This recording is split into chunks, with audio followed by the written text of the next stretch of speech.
जय की माँ बरसों पहले गुजर गई थी। उसकी सौतेली माँ उसे बहुत सताती थी और उसके पिताजी भी उस पर बिल्कुल ध्यान नहीं देते थे। आज उसका छोटा भाई का जन्मदिन था। केक देखकर बार बार उसको खाने की इच्छा हो रही थी। आखिर था तो 9-10 साल का बच्चा ही। वो केक का एक छोटा टुकड़ा खा लिया। केक खाते समय उसकी सौतेली माँ का नज़र उस पर पड़ गया। वो चीखने चिल्लाने लगी, अभी मेहमान भी नहीं आए हैं, केक कटा भी नहीं है और तुम खा भी लिया। ये कहते हुए उसे बेतहासा मारने लगी। उसके पिताजी भी उसे डांटे और सजा के तौर पर कमरे में बंद कर दिए। देर रात उसके पिताजी उसे कमरे से बाहर निकाले और खाना देकर अपने कमरे में चले गए।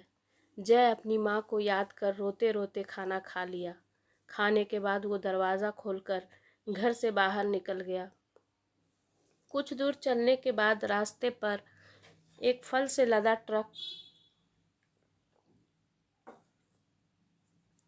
दिखाई दिया। वो ट्रक पर चढ़ गया। जब उसका आँख खुला, अपने आप को एक अनजान शहर में पाया। ट्रक से उतरकर कुछ देर इधर उधर भटकने के बाद एक दुकान के बाहर सो गया। दिन चढ़ा। दुकान के मालिक जगत जी अपना दुकान खोलने आए तो बाहर एक बच्चे को सोया देखकर उसको जगाकर पूछे कि तुम कौन हो, यहाँ क्यों सो रहे हो।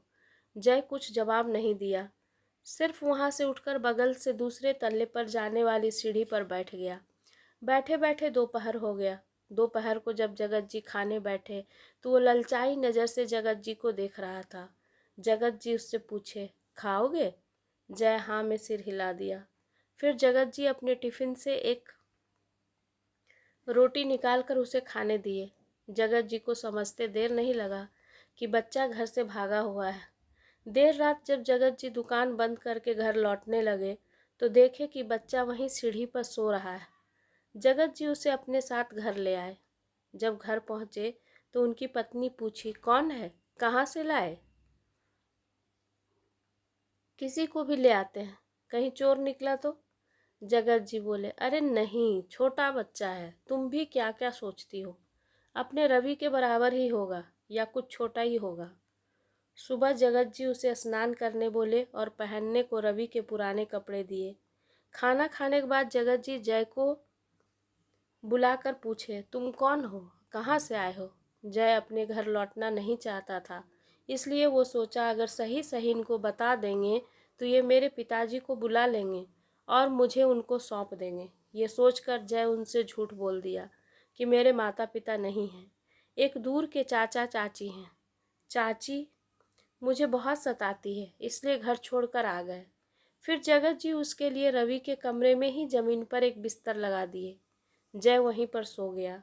जगत जी मन ही मन सोचे कि अगर उन लोगों को खबर करेंगे तो वे आकर इसे ले जाएंगे, लेकिन जैसा कि ये बता रहा है उन लोगों को सौंपना सही नहीं होगा। जगत जी की पत्नी आनंदी स्वभाव से गुस्सैल थी।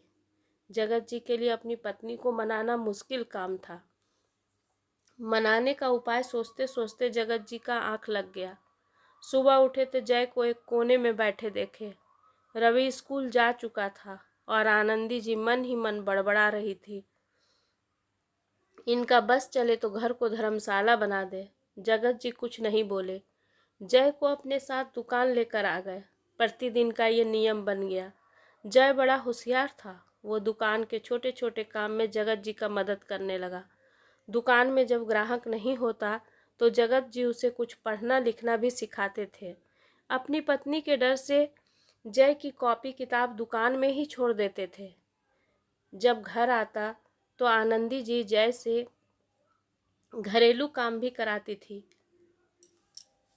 रवि जब खेलने जाता उसका सामान लेकर उसके पीछे पीछे हर जगह भेज देती। उसके बावजूद जय अपने घर लौटना नहीं चाहता था। जगत जी के दुकान का साफ सफाई से लेकर उनका सारा छोटा छोटा काम दिन भर जय करते रहता था।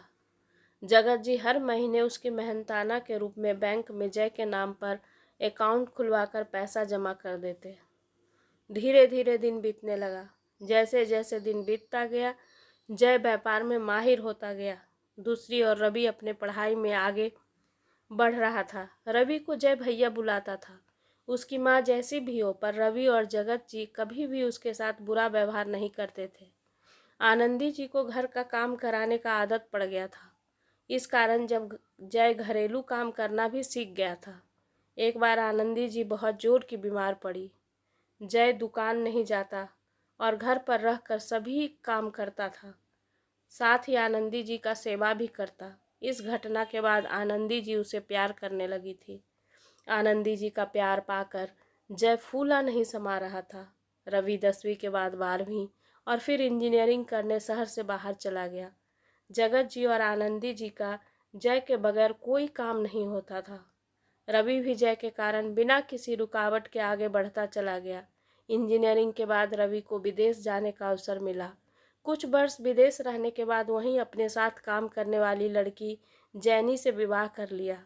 रवि जब घर आया तो अपने माता पिता से बोला, माँ, पिताजी, आप लोग हमारे साथ चलिए। इकलौते बेटे को मना नहीं कर पा रहे थे, लेकिन उन्हें जय की भी चिंता सता रहा था। रात को भोजन के बाद इस मामले पर चर्चा हुआ। रवि बोला, जय तो व्यापार संभाल ही लेगा और घर तो है ही, यहीं रहेगा। वे लोग जय के भरोसे सब कुछ छोड़कर रवि के साथ विदेश चले गए। वहां से अक्सर बातचीत होते रहता था। जगत जी के एक पुराने ग्राहक थे। वो बचपन से जय को देख रहे थे। एक दिन वो जय के दुकान पर आए तो अपने एक रिश्तेदार की बेटी वंदना के बारे में बताए और जय को वंदना से मिलवाए। जय घर जाकर रवि को फ़ोन लगाया। रवि अपने माता पिता से बात भी करवाया। जय वंदना का तस्वीर रवि के मोबाइल पर भेजा। जगत जी और आनंदी जी बोले, बेटा, हम लोग तो वहाँ अभी नहीं आ पाएंगे, पर हमारा आशीर्वाद सदा तुम्हारे साथ रहेगा। वंदना और जय का शादी हो गया। जय का व्यापार बढ़ रहा था। एक दिन वंदना जय से बोली, अब हम लोगों को अपना घर ले लेना चाहिए और व्यापार भी अपना खुद का शुरू करना चाहिए। आगे जाकर अपना परिवार भी तो बढ़ेगा। वे लोग हमें अपना समझते हैं, लेकिन ये सब हमारा तो नहीं है। जय को वंदना की बात सही लगा। दूसरी ओर जगत जी और आनंदी जी अपने बेटे बहू के साथ खुशी खुशी रह रहे थे। एक दिन रवि अपने माता पिता से बोला, पिताजी, हम लोग रहेंगे तो यहीं, क्यों ना अपना एक घर ले लें। जगत जी बोले, सही सोच रहे हो, ले लो। रवि बोला, पिताजी, पैसा कुछ कम पड़ रहा है। मैं सोच रहा था कि अपना पुराना घर और दुकान बेच दें। आप क्या कहते हैं? उसके पिताजी बोले, लेकिन बेटा, जय कहाँ जाएगा?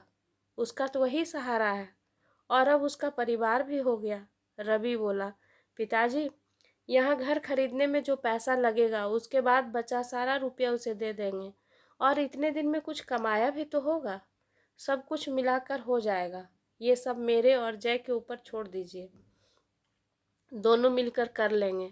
आप बस हाँ कहिए। जगत जी और आनंदी जी तैयार हो गए। रवि के कोर्ट के पेपर पर अपनी माँ से दस्तखत करवा लिया, क्योंकि घर दुकान जगत जी अपनी पत्नी के नाम पर ही खरीदे थे। रवि को अचानक घर आए देख जय को आश्चर्य हुआ। रवि वंदना से मिला। तीनों मिलकर खूब बातें किया। खाना खाने के बाद रवि जय को आने का कारण बताया। जय पूछा, रवि भैया, आपको घर खरीदने के लिए कितना रुपया चाहिए? आप हमको बताइए, हम इंतजाम करते हैं। रवि को यह जानकर खुशी के साथ साथ आश्चर्य हुआ कि जय व्यापार से इतना पैसा कमा लिया। जय बैंक जाकर रवि के अकाउंट में पैसे ट्रांसफर कर दिए। बदले में रवि घर और दुकान का कागज जय को सौंपने लगा, परंतु जय लेने से इनकार कर रहा था। नहीं भैया, हम जो भी कमाए वो इसी दुकान से कमाए। लेकिन रवि नहीं माना। जय नाराज होने लगा, भैया, आप मुझे पराया कर रहे हैं। तो रवि बोला, चलो ठीक है, नहीं देता हूँ। फिर वंदना को बुलाया। उसे सारे कागजात सौंपते हुए बोला, वंदना, ये माँ, पिताजी और मेरे तरफ से तुम्हारा मुंह दिखाई है। और एक बात, ये सब तुम्हारा है, इस जय को बिल्कुल नहीं देना। फिर तीनों हंसने लगे। रवि 1-2 दिन रुक कर वहाँ से खुशी खुशी निकल पड़ा। जय उसे छोड़ने एयरपोर्ट गया हुआ था। रवि लौट कर जब आया, अपने माता पिता को जय के बारे में बताया। जगत जी जय की तरक्की के बारे में सुनकर बहुत खुश हुए। अक्सर दोनों परिवार के बीच बातचीत होते रहता था। जय सफलता की सीढ़ी चढ़ता गया। अब वो अपने शहर का नामी व्यापारी बन गया था। 2 बच्चों का पिता भी बन गया। धीरे धीरे व्यस्तता के कारण बातचीत कम होता गया और रवि भी अपने काम और परिवार में व्यस्त होता चला गया। फिर भी सप्ताह 15 दिन में बातचीत होते रहता था। इधर लगातार कुछ दिनों से जय फोन कर रहा था, लेकिन वे लोग ना तो फोन उठाते और ना ही उधर से फोन करते। बगल वाली बात तो थी नहीं कि जाकर देख सुन ले। धीरे धीरे वंदना अपने घर और बच्चों में व्यस्त हो गई और जय अपने व्यापार में। एक के बाद एक करके जय का पूरे शहर में 10-12 दुकान खुल चुका था। इस साल दशहरे का त्योहार बीतने के बाद शहर के व्यापारी वर्ग मिलकर विदेश घूमने जाने का योजना बनाया। जय घर जाकर वंदना को बताया और बोला, जानती हो, मुझे घूमने का कोई शौक नहीं है। मेरा वहाँ जाने का बस एक ही मकसद है कि रवि भैया उसी शहर में रहते हैं। इसी बहाने चाची जी और चाचा जी से मिल लूँगा। कभी कभी मेरे मन में ये बात आता है कि पता नहीं क्यों वे लोग हम लोगों से बात करना छोड़ दिए। वंदना बोली, आप बेकार की चिंता करते हैं। जिस तरह आप व्यस्त हो गए उसी तरह रवि भैया भी व्यस्त हो गए होंगे। जय बोला, मेरा मन नहीं मानता है। वंदना बोली, अब जा ही रहे हैं तो पूछ लीजिएगा। वंदना जय का जरूरी सामान के साथ बैग पैक कर दी। 21 घंटा का लंबा सफर के बाद जय पूरे व्यापारी समूह के साथ पहुंच गया विदेश। सभी लोग घूमने निकले, लेकिन सभी के साथ रवि के घर जाना जय को ठीक नहीं लगा। इसलिए जय टैक्सी लिया और रवि द्वारा दिया पता पर पहुंच गया। गेट अंदर से बंद था। जय डोरबेल बजाया। एक हट्टा कट्ठा आदमी गेट खोला।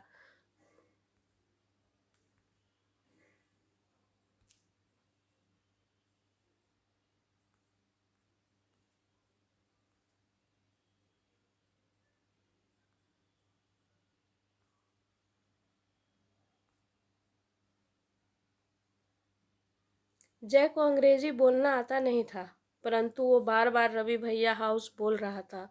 वह आदमी जय को धक्का देकर बाहर निकाल दिया और अंग्रेजी में चिल्लाते हुए अपशब्द बोला, जिससे कुछ शब्द जय को समझ आया और कुछ नहीं, और फिर दरवाज़ा बंद कर लिया। उसी समय रास्ते से गुजरता एक आदमी को कागज़ पर लिखा पता दिखाकर जय पूछा कि ये कहाँ है, तो वे उसी घर के बारे में बताया जिससे वह आदमी धक्का देकर उसे बाहर निकाला था। जय वापस अपने होटल में गया। उसे परेशान देखकर समूह के सभी लोग उससे पूछे, क्या हुआ जय भाई, इतना परेशान क्यों है? जय इतना तो समझ ही चुका था कि कुछ ना कुछ गड़बड़ है और उसे इन लोगों से मदद लेना पड़ेगा। ये सोचकर जय सभी लोगों को सारी बातें बताया जो आज उसके साथ घटित हुआ। सभी लोग बोले, आप चिंता न करें जय भाई, जब हमसे ना होगा तो भारतीय दूतावास जाकर मदद मांगेंगे। जय ये सुनकर आश्वस्त हो गया। दूसरे दिन जय फिर उस पते पर पहुंचा। आज वो चुपके से उस घर के अंदर प्रवेश कर गया। अभी 4-5 कदम ही आगे बढ़ा था कि सामने जगत जी और आनंदी जी का स्थिति देखकर बदहवास हो गया और उन दोनों का भी नज़र जैसे ही जय पर पड़ा, दोनों आकर जय से लिपट गए और फपक फपक कर रोने लगे। तभी वो हट्टा कट्ठा आदमी वापस आया और जय को धक्का देकर घर से बाहर निकाल दिया और उन दोनों को पकड़कर अंदर ले गया। जय वहां से भागते भागते अपने होटल पहुंचा। फिर अपने मित्रों को इस स्थिति से अवगत कराया। अब अपने मित्रों के साथ जय भारतीय दूतावास पहुंचा। वहां सारी बातें बताया। उनके मदद से वहां के पुलिस के साथ उस जय उस घर में पहुंचा। पुलिस गेट खुलवाया। पुलिस को देखते ही वो आदमी भागने लगा। पुलिस उसे पकड़ लिया। फिर जय आवाज़ दिया, चाची जी कहाँ हैं आप लोग? आवाज़ सुनकर पीछे के गराज से दरवाज़ा पीटने का आवाज़ आया। जय दौड़कर गराज के पास पहुंचा। गराज में ताला लगा हुआ था। पुलिस जब उस आदमी को एक थप्पड़ लगाया तो अपने पॉकेट से चाबी निकाल कर ताला खोला। अंदर से जगत जी और आनंदी जी बाहर निकली। वो दोनों जय के सीने से लग गई। तीनों के आंसू थमने का नाम नहीं ले रहा था। उनके मुंह से आवाज़ भी नहीं निकल रहा था, बस रोए जा रहे थे। पुलिस वाले पानी पिलाए और फिर अपनी गाड़ी से सभी लोगों को लेकर दूतावास आ गए। वहां पहुंचकर वो लोग बताए कि कुछ साल पहले ही सड़क दुर्घटना में रवि की मौत हो गई। इस घटना के 2-3 महीने बाद ही जैनी किसी पुरुष मित्र के साथ रहने चली गई। यह आदमी जैनी का भाई हैरी है, जो शराब और ड्रग्स का आदी है। यह हमें बहुत कष्ट देता है। यहाँ घरेलू काम करने वालों को भी बहुत पैसा मिलता है, इसलिए वो हम लोगों से अपने घर का काम तो करवाता ही है, साथ ही दूसरों के घरों से भी काम करवाता है। मिले पैसे से वो ड्रग्स और शराब खरीदता है। हमारा पासपोर्ट भी ये अपने पास ही रख लिया है। हम लोगों को हमेशा घर में बंद करके रखता है, तरह तरह की यातनाएं देता है। और ये सब सुनकर वहां दूतावास में बैठे सारे लोगों की आंखें भर आई। दूतावास में कागजी कार्रवाई पूरा हो जाने के बाद उन लोगों को लेकर जय होटल आ गया। दूसरे दिन अपने देश लौट आया। धन्यवाद दोस्तों। अगर आपको मेरी कहानी पसंद आए तो कृपया लाइक करें और सब्सक्राइब करें।